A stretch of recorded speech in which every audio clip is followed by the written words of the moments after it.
Coming up on WordBirds. We have a little shorthand in my agency where we ask them for the 3 I's. Your story has to fit into one of the 3 I categories: innovation, impact, or insight.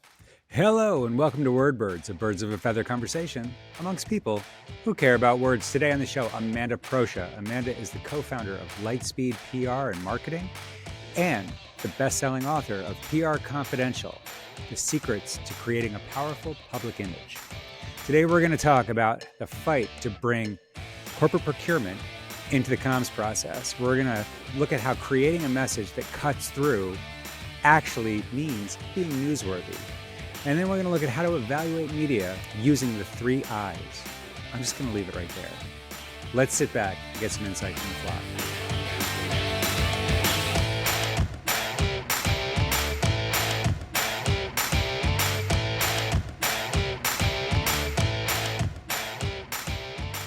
What could you do with a 90% reduction in content errors, a 70% increase in content quality, and a 60% reduction in content editing costs? Probably what our customers are already doing. And that's creating better content faster. Acrolinks, the amazing content company. Hello, Amanda. Welcome to WordBirds. Hi, Chris. Great to be here. So, fun story, and you know this story because you were in it. We just randomly happened to end up on a sales call a few weeks ago. And Amanda has a PR agency that she has started and was just randomly reaching out to people like me. And halfway through the call, I noticed on her LinkedIn a detail. And I just said, hey, when did you graduate from Gettysburg? And you said, 1993. And I said, so did I. And we probably only had, 500 people in our graduating class. So the odds of us not knowing each other is very slim. Lots of connections that brought Amanda to this season of WordBirds, Friends of the Bird. Makes total sense. We go back to 1989 together, as it turns out. But that's just a fun story to kick us off. Let's jump right into the quickfire. I think that's where the fun happens. What's your best and most successful campaign thus far?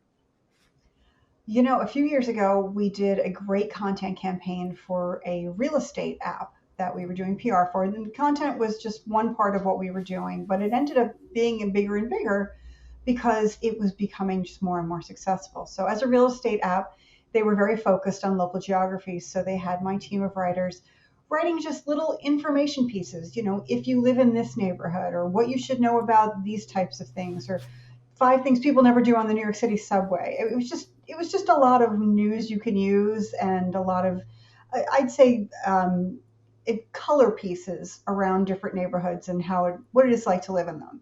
We were producing 3 or 4 pieces of content a week, and all of them were just generating tons and tons of engagement and awareness. And we were even getting some of these things placed in part of our news outreach. So it became a very big and very successful content campaign. Fantastic. We'll come back to that in a second. What do you think? I always like the opposite. What's the worst one you've done? For many years, I was in-house at American Express, and one of the teams I supported was global procurement, which they were lovely people, but they didn't tend to put themselves out there as communicators or be terribly visible. They like to just sort of stay in their job. We had a lot of them in New York, and even though we had a global team, most of the leadership was in New York. So we said, let's put out a weekly email from one of you talking about who you are and what you do and your team, and just developing some good, useful content so that people around the world can know a little bit more about their leadership. Well, they were just not comfortable with this, with me writing on their behalf, sitting in their office, begging them for personalized anything. It was very dry and very work focused, and it went over like a lead balloon. So that was discontinued pretty quickly along. So out of the 2 of those, which one did you take the most learnings from? Unsurprisingly, it was the less successful one, because it really just reinforces everything that I do every day now, which is the more you can make a story human, the more you can make it connectable, the more you can make it like a real person is behind it. and thinking about real people, for example, what we did for the real estate app, giving people restaurants they can try, or different ways they can get to different neighborhoods, or local highlights or parks or that kind of thing. It was all about people. So that was what was missing in the one that went wrong, and it was the key factor in the one that went right. So I think that was the biggest takeaway for me.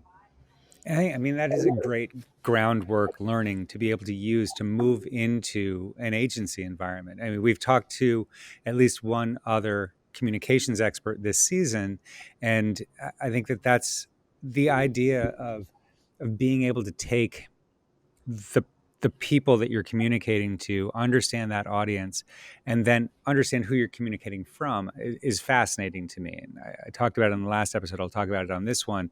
The idea that on any given day, you have to represent and speak in the voice of so many different companies. How do you manage that?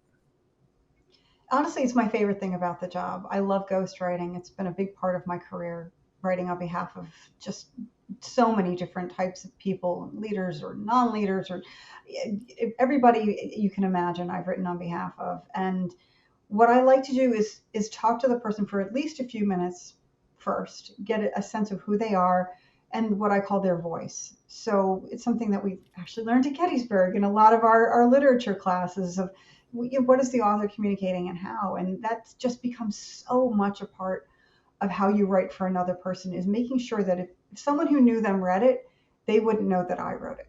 Making sure that their voice comes through very clearly. So that's what I strive to do, no matter who it is.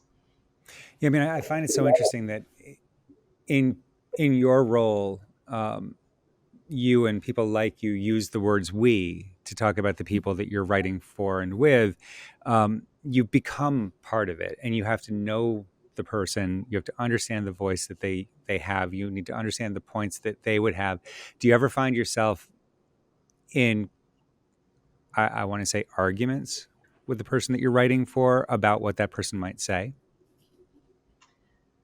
Not what they might say. What often the argument is about whether it's worth saying. My agency focuses on tech, and I deal with a lot of people who are very passionate about tech, which is wonderful. But they don't always understand that getting deep into the speeds and feeds and how things work and all the background of what makes up their tech isn't always as interesting or understandable as digestible for the general public. So very often I have to push back and say, yes, I agree, this is fascinating, and I know it's an enormous part of your life, but we have to make this a little bit more general population friendly. So you have So to tell that's smart technical people that they're boring.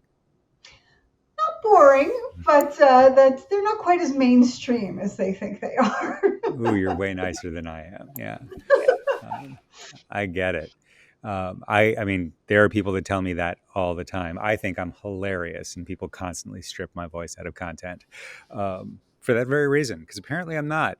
But all those years of being a ghostwriter, and now today, a best-selling writer as yourself.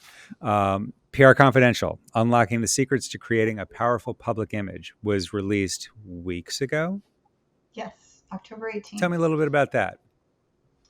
So in 30 years of doing PR, and particularly in the last 10 years of running an agency, I get the same questions a lot. People just want to know the exact same thing over and over again. Clients, potential clients, employees, potential employees, people inside, outside the business, they always ask me the same thing. In fact, I went to a trade show a few months ago, and it was a lot of tech people, and they kept coming over to me and saying, my investors are telling me I need PR, but I don't know what it is. Why should I care? Why should I bother? And I get some version of that question probably every day. So after 30 years, I decided, you know what? I'm just going to write down my answers. So the book is formatted in a little bit of an unusual way. It's letter writing. So I structured it as though I'm an advice columnist, like a Dear Abby. Nice. And people are writing to me these questions that I hear all the time, and I'm answering them. They're anonymous, I'm answering as me. So I got to have a lot of fun using my own voice, my own sense of humor, my own sort of world weary attitude toward hearing the same stereotypes over and over again. But I truly hope that it helps people to understand what PR is and how they can use it. So what is that? It's kind of like being a comedian and using your first big set on a TV show, and now you've given it all away. What do you have to do now to reinvent and move forward? Because you've answered so many questions, you need a whole new set. What comes next? Oh, Chris, I wish I could say that the questions end there, but sadly they don't. So Multiple there are books. so many more questions. How do you work with social media? How do you transition into other types of PR disciplines like investor relations or public policy, those types of things? There's a lot of nuances, and PR is changing a lot, and it's very different than it was when I started. It's different than it was just 10 years ago. So I suspect I'm going to have content for at least a few more books if they're well received and people want to learn more. I'm here to help. Well, I mean, I know one question that I know comes up quite a bit that you probably have a take on is today in our business writing, words like synergy and alignment and all of these buzzwords drop into everything that we read. I mean, how do you deal with trendy language? How are you guiding folks that write and yourself to build compelling and actionable content that isn't filled with ridiculous businessisms? We just try not to use them. Yeah, I think it being in tech, I think I hear the word disruptor from every single client who comes across me, and you can't all be a disruptor, and the media is sick of that word. They won't print it because it's just done. Like you say, these are trendy businessisms that they've become so hackneyed that they've almost lost their meaning. So in order to capture attention, which is what good content does, you have to come up with something original, something that's truly just descriptive of what you do, and we hope differentiating. When we start with any new client, we do a messaging session, and part of that session is finding differentiation points, the words we can use to talk about you, how you're unique, what your competitors are saying so that we don't say that. We do a whole section on brand voice and personality. How do we categorize you? How do we talk about you? Are you informative and knowledgeable, or are you more fun and personable? Though all those things play into the content that we develop.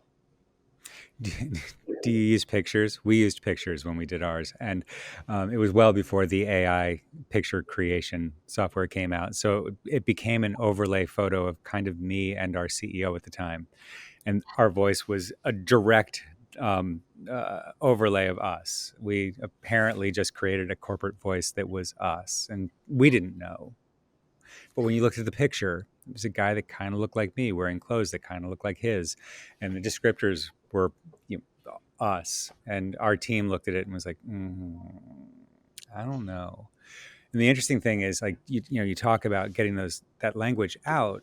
The idea of the clarity that comes from removing the ridiculousness of marketing language, of business speak, is really the thing that builds engagement. We think that we're adding superlatives and excitement into our content to capture attention and imagination, but understanding the content builds engagement well above using ridiculous language. Would you agree?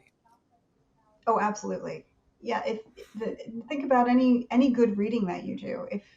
If it sounds exactly like everything else, it's never going to stay with you. The more something is true of that particular business or that particular author or whomever it is that you're trying to communicate for, even if it's a product, if something that's really distinguishable about that product that can be put into words that are somewhat ownable, that will always drive better engagement. Absolutely. And I mean, at the end of the day, that's the point, is that we're creating this content to educate and engage and build awareness and an audience with people. And Yes. it doesn't work if those people don't actually accept the content. Aligning your style guidelines with the audience that you're creating content for builds that engagement. I would gather. Yes, absolutely. And then when you have PR involved, there's a whole second layer of concern, which is you have to engage reporters and third party advocates You have to engage people who have seen it all and heard it all and are not terribly inclined to report on you unless you really capture their attention. You have to give them a reason to care. You have to do something that's different from everyone else, and language is an enormous part of that. So that's interesting, because I asked the question a couple episodes ago, is the press release dead? And whether it is or it isn't, I have a goal of getting the media to pay attention to me. And I mean, I think that's the thing, is how do you take the business and turn it into a message that becomes something that's interesting enough for somebody to want to talk about? We all think we're super interesting, but how do you, in that world that you just described, how do you get that media to care? How do you craft a message that cuts through? Well, you have to know the media, certainly. You have to know the people you're talking to. Don't pitch a tech story to a beauty writer. Don't pitch a lifestyle story to a health writer. Make sure that you're talking to the right audience and the right publication. That's absolutely job one. But more and above all that, I'd say always is true, is making sure what you're saying is news. So often clients come to us and they give us what's essentially a brochure and say, here's our company boilerplate. Go get that. Go get that on the front page of the New York Times. And we say we can't. There's no news here. Ultimately, we still have to give reporters something that they're going to report on. We can work with you and try to uncover where there might be news in your story, but this isn't it. So, we're not going to damage our reputation or our relationships with the reporters that we know by giving them something that they simply can't use. Yeah, I mean, I feel like inside an organization, the word press release is used a lot. Like, are we going to? So we have this new thing that's coming out. It's an upgrade to a thing that we did that's kind of important to 3 or 4 customers. Are we going to do a press release about that? No, we're not. I hear what you're asking. I think you're asking for a blog article. Like, Yeah. you want to post it on the website, right? Oh no, press release. Nobody wants to write about that. Like, that's not newsworthy. Tell me something newsworthy. And that's the hardest part, is taking this thing that we're doing in software businesses and synthesizing that into something beyond thought leadership, something that is worth telling, somebody else telling the story. And I think that is the hardest part of what you do, is being able to walk into a business like this and find that angle that somebody at a major outlet, not, we're in AI content editorial alignment. So if you got me into AI editorial alignment magazine, okay, but I want to be in Forbes, I want to be in the Wall Street Journal, and that's the hard thing. Like, how do you manage expectations with people like me, when all I want to do is have my face as a dot matrix image on the cover of the Wall Street Journal? Yeah, that's something that comes up a lot. We have those conversations a great deal. We have a couple of tools that we use to help people understand what we need in order to go out and get news. First of all, it's not an advertisement. We can't just decide we're going to say this, or a blog piece. We can't just build something we want to write and make somebody publish it. We can't do that. It's earned media, and it's called earned for a reason. We have to earn that coverage. We have a little shorthand in my agency where we ask them for the 3 I's. Your story has to fit into one of the 3 I categories: innovation, impact, or insight.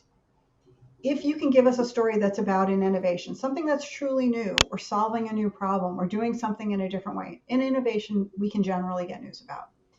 Impact: is your company having a gangbuster year? Are you doing something truly significant in the business world? Or are you making big, significant new hires? Have you changed the paradigm of how your industry does something? That's impact, certainly.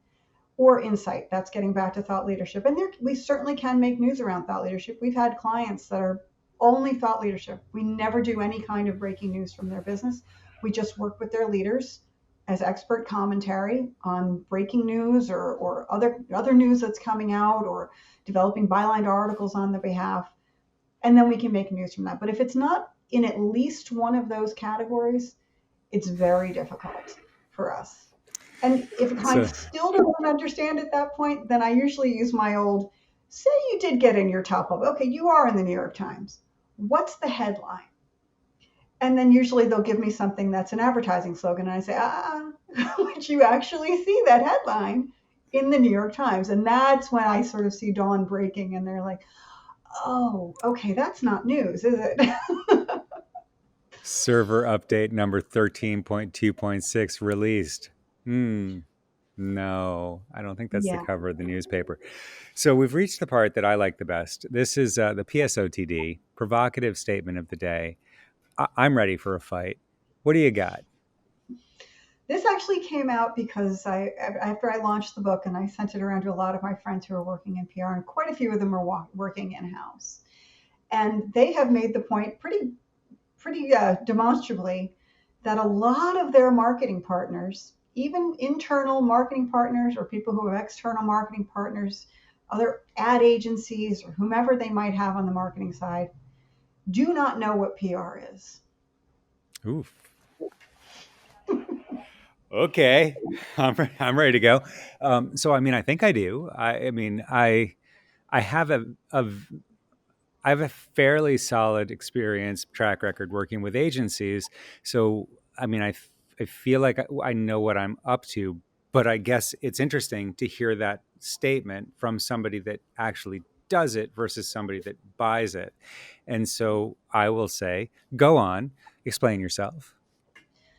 Well, very often, as your last guest pointed out, the first line of anything being decided on the marketing side is coming from a CMO or a chief marketing or someone on the marketing side, which means that PR is then forced into a marketing filter. We have to bend or rethink our plan, our strategy, or our solutions based on what's already been devised or developed by the marketing team. And too often, the marketing team doesn't think about the message that they're developing or the strategy that they're focusing on and whether or not those messages or that content even is newsworthy. Very often as well, they're not bringing us into the conversation early enough because they're not recognizing how much PR can do in those scenarios. They're not understanding that, hey, you have a team of people who have their ear to the ground on what's trending, how people's perceptions are on something, how those perceptions might be shifting, how different channels of communications are changing, how we reach people. So they're just going back to their tried and true methods and then taking PR and sort of layering that on top of it and saying, okay, go make our thing successful without recognizing all the things in our toolbox that could do the job even better. Okay, so what I'm hearing is sort of the same type of an argument that without the overview that the communications organization has in the business, marketing is doing what marketing does. They're doing marketing things and then saying, hey, take my marketing things and make them into something that would make somebody want to talk about it. And that's not wrong. I mean, I think as I look at, so we just are in the process of wrapping up on Friday, the development of a whole new messaging platform. And what you're saying is making me stop and think about the job that we did. And did we do marketing things that marketers do, or did we tell a story and then back our messaging into the story? And I think that luckily, I might be able to pass the test of creating a newsworthy story that we built product into, because in the age of generative AI, large enterprises are not allowed to use public large language models. It's just not a thing. And so our message starts with safe and secure use of generative AI. And when there is a news story about the perils of the world of AI, we have a point of view at the very top of our messaging that allows us to tell a story that doesn't have to be product based, but would bring people back to find out more about us. How am I doing? Am I doing a good job doing what you're saying, or am I doing a marketing thing job? You can tell me. It's okay. You're doing a good job. I think you could probably do a better job. Let's always remember, which I'm sure as a marketer you will agree, that consistency in messaging is the most important thing. It takes 5 or 6, 7 times for someone being exposed to your message before you actually push them down the funnel. So if that message changes, or if they see something that's not quite capturing them the way it might have the first time, or they're not understanding it the same way, consistency is enormously important.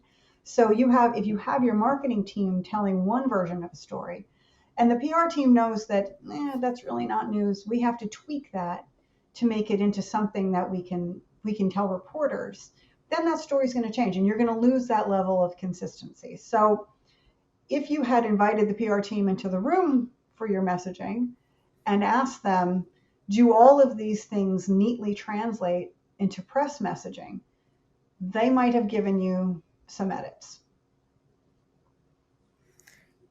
Amazing. This is valuable stuff. I mean, I think the audience is probably gasping right now because this is actually very interesting. I've just taken a lot of notes. Amanda, thank you very much for being on the show. I'm very glad that we found each other after several years out of college, just a couple. And great luck to you on the book. I know that it is now a bestseller in its category. It is, yes. We're thrilled about that. Fantastic. And if people want to find the book or find you, how would they go about doing that? The book is on Amazon right now. It's both in Kindle and print version. And I should say it's a very quick read, only 92 pages. It's got a lot of humor in it. You won't be bored. Finding me, I'm on LinkedIn, Amanda Proscia, or you can find my agency. We're lightspeedpr.com. Excellent. Thank you very much, Amanda. See you again soon. Thank you, Chris.